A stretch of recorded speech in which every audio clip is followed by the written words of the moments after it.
Well, ladies and gentlemen, welcome to another episode of AutoCentral, South Africa's #1 motoring podcast. My name is George Mienie, and joined as usual by none other than Wandile Sishi. In the flesh, and it's a new week, which means there's new stuff to talk about. Let's talk about cars. Well, before we get there, Wandi, where can listeners find this show? So if you want to catch us first, you can catch us on the cliffcentral.com website at 9 a.m. sharp. But if you want to look at our faces... Every week, right? Every single week. Yeah. At 9 a.m. without fail, we're going to be on cliffcentral.com. But if you also want to see our faces, then we'll also be on the YouTube, the AutoTrader YouTube channel, which is AutoTrader SA. Who would want to see our ugly faces? My mom likes to sometimes catch a glimpse of me every other week. So, she's a fan. Okay, Mom, welcome to the show. Wandi's mom. But if you want to listen to us at your convenience, you can also download the show or stream it live. Not stream it live, but stream it on Spotify, iTunes, as well as the AutoTrader website. But yeah. AutoTrader's website stream the content? They do. The video. We do. Yeah, we do. The website does at least. Exactly. So yeah, you can catch us there. So. Okay, and don't forget to hit the subscribe button. Of course, smash that subscribe button. Hit the bell icon if you want to make sure that you catch us every single week. Because we're doing this every single week. We're doing it every week, so don't miss an episode. Hit the subscribe and bell button so that you get notified if. Or when we drop another episode. So just remember, we're ad-free in this show, so you won't have to be interrupted. It's just an adulted, straight-up automotive content throughout. Lovely. Okay, so in today's episode, we unpack the top 10 trends you can expect in the automotive industry in 2021. And then later on in the show, we're joined by Lawrence Minnie, no relation to me. Don't know why I keep saying that, but... it's important. Maybe... Yeah, I don't know. I think I'd want to be related to Lawrence. I like him. But Lawrence joins us to review the new 2020 VW Caravelle. Yeah. Now, the first thing that comes to mind with the Caravelle is David Kramer, but we'll get into that a little bit later. And lastly, as usual, we answer a couple of questions from the Ask AutoTrader platform. 3 to be exact, 3 burning questions that you may have. So getting straight into it, Wandi, we've coined this show the top 10 global automotive trends of 2021 revealed. Okay, so for 2 consecutive years, 2018, 2019 to be exact, the international automotive industry has been impacted by a couple of things. Shrinking economies, rising competition, a slowdown in BRIC economies, what does BRIC stand for? Brazil, Russia, India, and China. It's supposed to be BRICS with South Africa, but I think South Africa was kind of taken out of the global context because we're not doing that bad. But we'll unpack a little bit of that later. Yeah, we are not doing that badly at all. And tightening up of credit and lending dampened consumer spending globally after the 2008 financial crisis. And then came what you refer to as the knockout blow. Which is... How else are we going to explain what was 2020 outside of the knockout blow? Well, it's COVID-19. That should have been called COVID-20. In the first half of 2020, plunging automotive sales globally to historic lows, right? Yeah. But 2021, is it the year of the rebound? I think so. So, I love my data. It's something that I hold close to my heart. And I love looking at trends. And it's important, I think, that we start looking at them to see if we are rebounding. And dare I say, I think we might be. What are the trends that you believe you'll see this year? Or we'll see this year? So, off my personal opinion, looking at the last year, I think you can't really look forward unless you look back. But if you look in the rearview mirror, you're going to have a head-on collision. Well, you have to keep looking, forward and back, or else you will fail your exam. So, but the first one that definitely stands out to me is the fact that people are going online. There's definitely a shift from the people going to the physical showroom. Well, I think people are still doing that, but the time that they spend online looking for a car is definitely growing. So companies need to look at their touch points there. And the second touch point is this idea, well, not an idea, it's really happening, is people shifting from new to used. So we'll see how it goes. It is a trend, so we'll see if it actually is realized. But I think so. What do you think? I'm still thinking about looking in the rearview mirror. I heard a very good saying the other day, and I thought I'd make it stick. And that is, it's like the funniest thing ever. Don't judge me by my past. Okay. I mean, I agree with that 100%. Don't judge me by my past, because That's like breaking into a house I used to live in. I don't live there anymore. Habits really change. So I think it's still important to look back. So can we judge the future by the past? I think after COVID-19, probably not. But Forbes published a top 10 global automotive trends, which I'd like to unpack today, and maybe stick to those that are relevant to South Africa. So trend number one. What was trend number one? Forget a showroom visit, just crank up your computer. I think it's the best way that Forbes could have put it, and I think it's exactly I think it's a bunch of accountants trying to be creative. Well, they're creative. I think that was a creative title. It got me.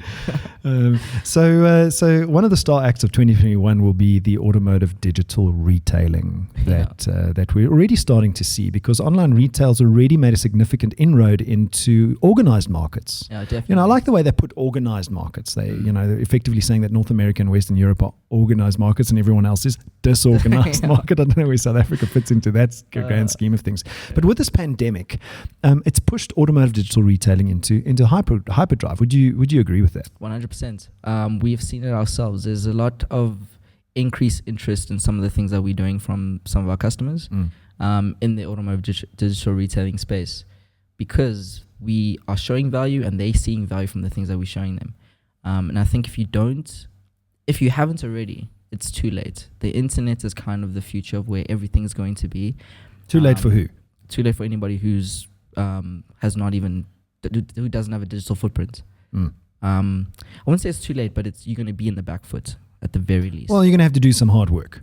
Serious hard work. You're going to have to do some serious hard work. Yeah. I don't think it's too late. So let's not demotivate them. Of course. It's too late if you do the wrong things. But this pandemic has taught consumers how to simply and conveniently buy everything online. They've been forced to. Yeah. I mean, even I don't know if you've used this new Checkers 6060 app. I have. Well, I did, but then I moved, and then it wasn't in my area. I believe it was their initial liquor ordering app. I'm not sure what the history of it was. I think I stand to correction, but I think it was their liquor ordering app.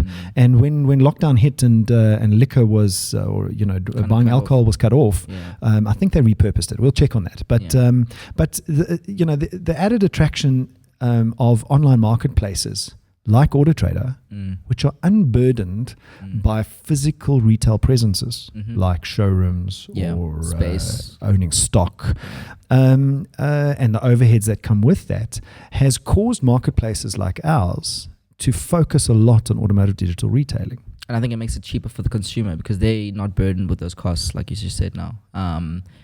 It's a win-win for everyone. It makes it better for the dealer that's selling the car, because if marketplaces like AutoTrader offer automotive digital retailing solutions, you can cut back on some of your physical costs. The dealership cuts back on their physical cost, right? Okay, trend number 2.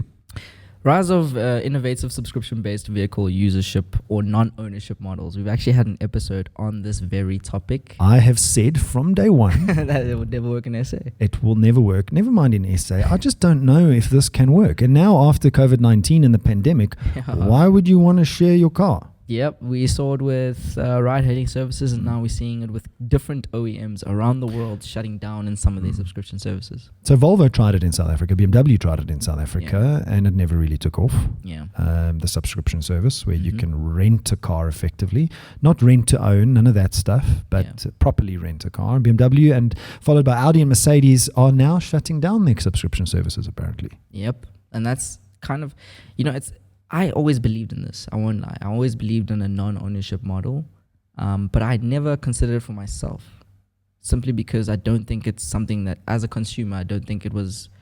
I mean, you're young. You're millennial.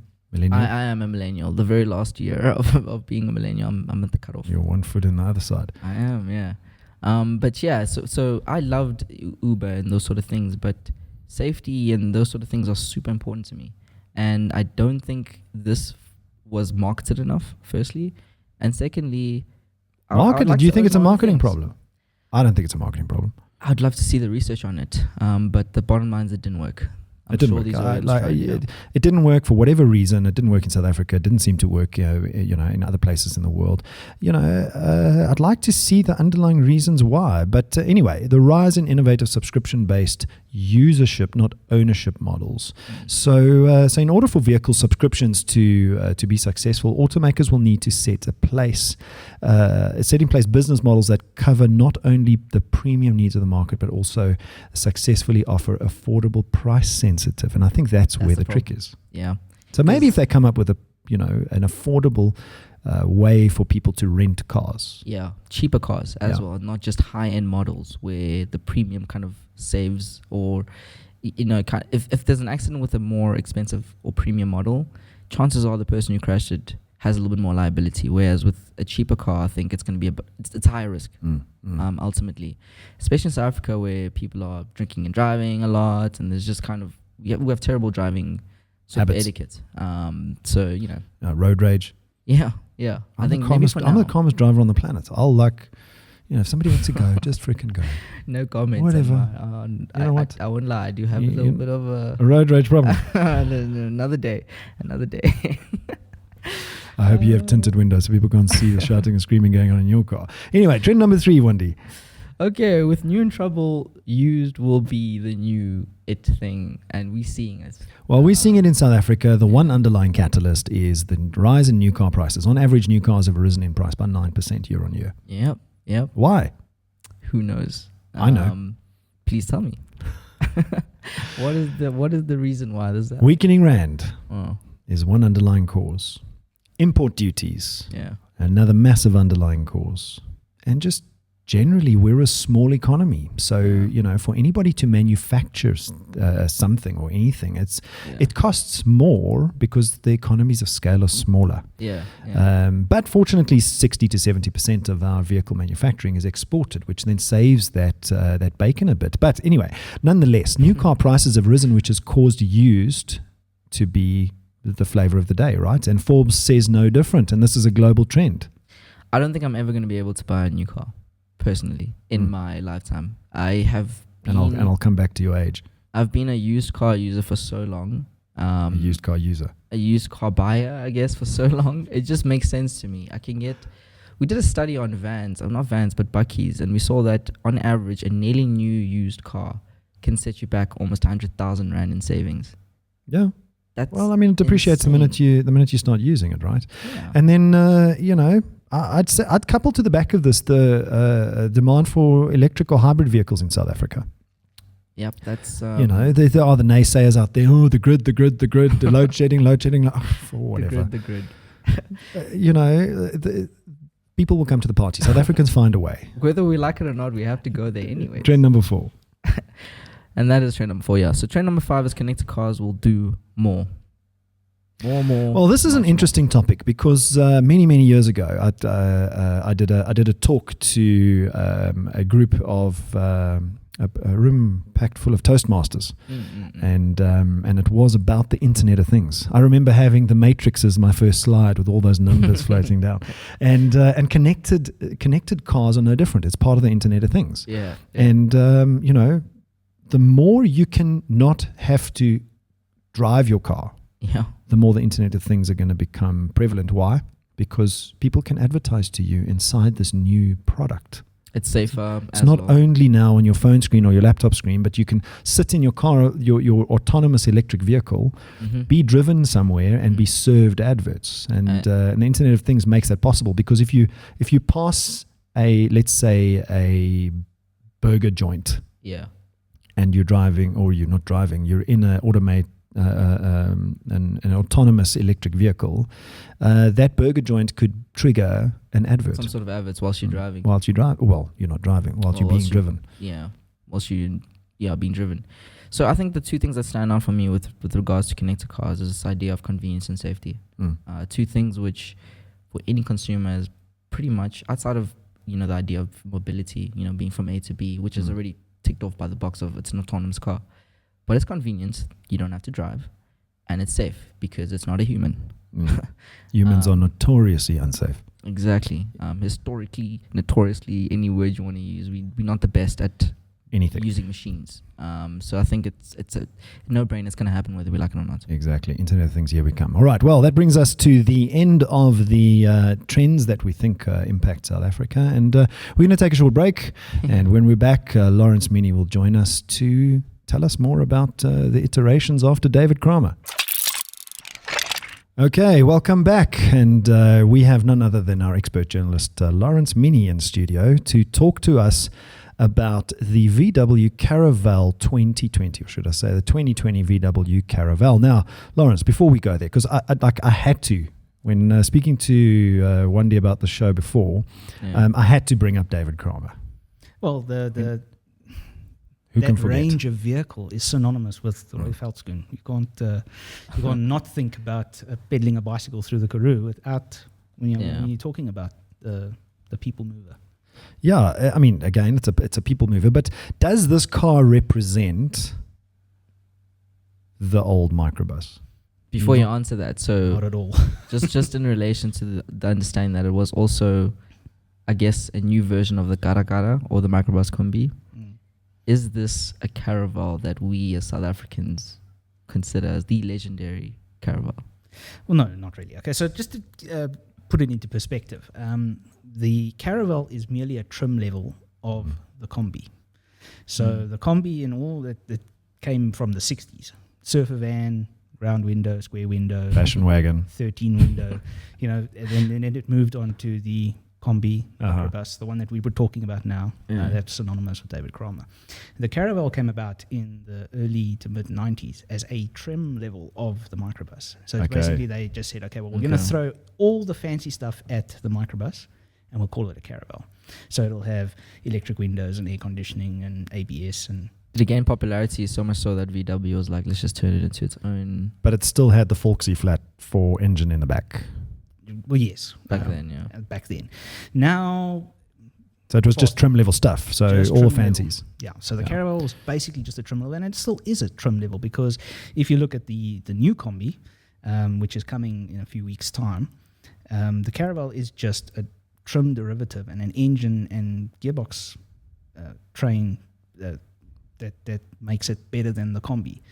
If you look at the pricing, you can sort of understand why. What does it go for? So your standard combi, anywhere from 750 to about 800. Caravelle, this one in particular, the 2-litre TDI, 1.16. Gee whiz, 1.16 million rand. Well, I mean, I hope you're getting a lot of car for the 1.1, a lot of combi for the. But another thing that I've noticed is, and you can see it in the shape. You know, the traditional Caravelle combi style was very square. Very square blocky, whereas this has got a bit of a nose, and I would imagine that's because they moved the engine from the back to the front. Correct, 100%. 146 kilowatts under the bonnet. Under the bonnet, front wheel drive. Yes. Whereas the previous ones were rear wheel drive. Yes. Almost like a Porsche or a Volksy. Yes.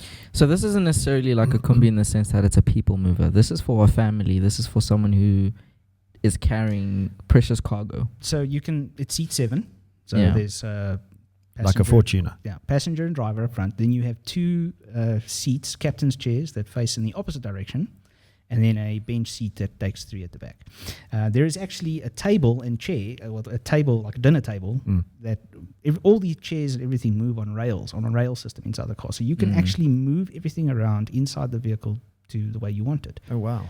I think you can actually take those 2 captain's chairs out and turn them around. So then you have them facing forward. The front, yeah. So you can have, there's a lot of different configurations that you can have in the vehicle. And that's, I think, what separates the Caravelle from the combi as well, is the combi is 3 rows of forward-facing seats. 3 rows of how many? 4? Of 2 or 3. 3. So still 3, 6, 9. So 9. So they got rid of 2 seats. A people mover, yes. Yeah. And then in the Caravelle, it then just becomes more of a leisure car. A leisure vehicle. It still moves 7 people, but it's not as many. It moves 7 people spaciously because, I mean, if you think about the Fortuner, which is a 7-seater. 5.5. 5.5. Those seats in the rear that flop down, you have to have no legs. Talking about all the big men from the East Rand. Maybe 3 of them will fit. But I mean, strictly speaking, the Fortuner is a 7-seater. Yes. but it's 7 seats where, you know, if you do a 7-hour trip, it's going to be cramped. Yeah. This is not. The space in the back is for the really small kids, or the luggage. All the luggage. You try to say kids are luggage. Overall driving experience, how was it when you kind of... It's a very, very comfortable drive. It feels like you're driving a Goma Goma couch. It really when you drive my car, you feel like driving a couch, so this can't be any better. So, yeah, it is. It really is. It's ultra comfortable. There's armrests in places that they shouldn't be. So you have, in the driver's side, you have an armrest for your left arm, an armrest for your right arm, and if you really feel like being a little bit gangster, you can lift it up and put it on the sill. So it kind of pointless exercise. It also gets in the way when you're trying to get in and out of the vehicle. But do they lift up? Yes. Okay, there we go. Cup holders for days, storage compartments out the wazoo, and so much space. I mean, I actually parked a little too close to a wall at one point, and I had to climb into the driver's seat through the passenger electric sliding door. And then, you know, clamber over the little table in the middle, but it's just like the old combi. You can walk from the front to the rear. But old combi didn't have an electric sliding door. Yeah, well, this one has two. One on the passenger side, one on the driver's side. Which the old combi didn't have either. Yeah, so these are activated from a button on the dashboard. Okay. So you never actually have to get out of the vehicle. You just push a button, the door opens automatically. The kids can climb out. Push the button, closes. Tight parking spots, no problem. Except when you're reversing into something and you're close to wall, because then that tailgate. Yeah. The tailgate, I think, is about 2 meters long when it's fully extended. And it doesn't have sensors to stop you from opening that tailgate against something. Well, you can't open the tailgate unless you're activating it from the rear. From the so outside. you can't open it from inside. Yeah. Okay, because the SUVs I've owned, you can open the tailgate from the driver's seat. Yeah, I think it's just because of the ultimate length of this thing. And I mean, even with all of the seating and everything, the packing space in the rear, there's enough space for all the luggage for a long weekend. Yeah. It's 1.6 million though. Like, can you 1.16. 1.16. Okay, that really takes. It makes me feel a lot better. Well, there's only one step up from this, and that's the California, which is the red and white one. That sounds like a surfer van. Yes, and that's 1.2. 1.16, 1.2. Who's talking about 40 grand? Yeah. You know. All right. So your score out of 10, Lawrence. You know, I really want to give it a really nice score because it's such a nice vehicle to drive and live with, especially for somebody who has a family. But it's very hard to justify the price. So I am going to give it a 7. 7. So the two vehicles that got a 7 in the past was the Toyota. This is not a freaking Toyota. Subaru Forester got a 7, and the VW Amarok got a 7 before. So would you put it in that category? Very much so. And I think it really is. It is only just I struggle to justify the price. It's a very, very expensive vehicle for what it is, essentially a very niche vehicle. So it would get a higher score, but yeah. In relation to competitors, though, still a 7. Yes, because I would put its competitors on the same level, but for other reasons. Yeah. So this goes up against things like the Hyundai H1 and the Mercedes-Benz Vito. I like the H1. It's a good car. Fantastic vehicle. Well, thank you very much, Lawrence. There you have it, ladies and gentlemen, our very own Lawrence Minnie. And as usual, you can find all of Lawrence's reviews and the rest of our team on South Africa's largest and most trusted motoring marketplace, AutoTrader.co.za. And please go onto our content platform. We've zhuzhed it up a little bit. And, you can go and look up features, trim levels, depreciation. You can find out things that our expert journalists think about these cars and get their opinions. So please go and have a look on autotrader.co.za and go and give Lawrence a big thumbs up there. Thanks very much, Lawrence. It was a pleasure, Jens. Thank you very much. All right, we're going to take a short break, and when we're back, we're going to get into some questions from you. Okay, so welcome back. Wandie, what do you think about the 2020 VW Caravelle? I've always been a fan, so I think 7 is well with the score. The score, and also I did get the privilege of sitting in it, and I do think it's extremely comfortable. Do you think they'll ever become taxis? No. Why? I just don't think it's built for that. Honestly, I just think it's overpowered. One. Like you get an Uber Black, why don't you get like like top end taxi? Well, if that's the case, then definitely. How many people you can fit into it? Maybe 7? 75. Depends who you are.